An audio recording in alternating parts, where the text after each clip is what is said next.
Hi అండి. నేను మా చెల్లి బాబుని చూడ్డానికని వెళ్తున్నాము. దారిలో మా ఆయన నీకు ఒక పురాతనమైన ఆలయాన్ని చూపిస్తాను, వెళ్దామా అన్నాడు. వెళ్ళాము. చాలా బాగుందండి. చాలా పురాతనమైన ఆలయము. మన భారతదేశంలో చాలా ఆలయాలు ఉన్నాయి.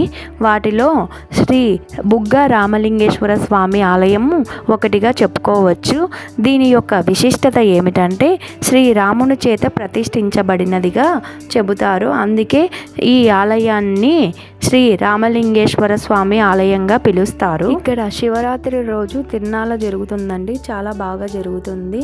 వీలైతే మీరు కూడా ఒకసారి విజిట్ చేయండి. చాలా పురాతనమైన. ఒకసారి ఈ స్వరాలను వినండి.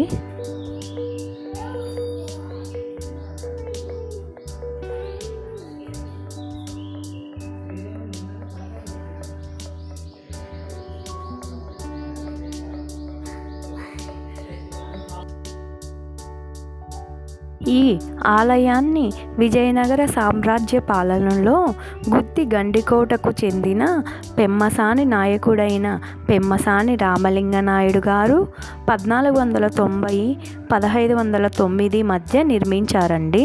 ఇది తాడిపత్రి పెన్నా నది దక్షిణ ఒడ్డున ఉన్న ఆలయము. ప్రశాంతమైన వాతావరణము, చెట్లు, పార్కు, గుడి ఎంతో అందంగా ఉన్నాయండి. ఇక్కడ మా పిల్లలు నంది దగ్గర నాది నాది నా నంది నా నంది అని గొడవ పడుతున్నారు.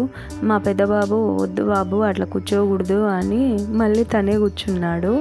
చూడండి, బాగా ఎంజాయ్ చేశారు.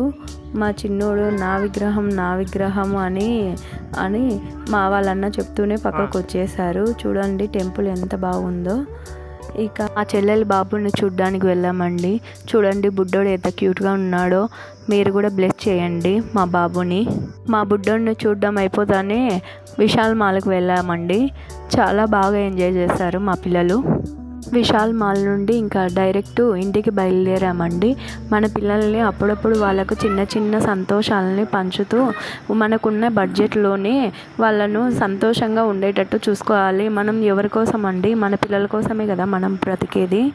వాళ్ళకు కూడా చిన్ని చిన్ని సంతోషాలని, ఆనందాలని కలిగిస్తూ వాళ్ళ హ్యాపీగా ఉంటేనే మనం హ్యాపీగా ఉంటాం. బాయ్ అండి. Thanks for watching.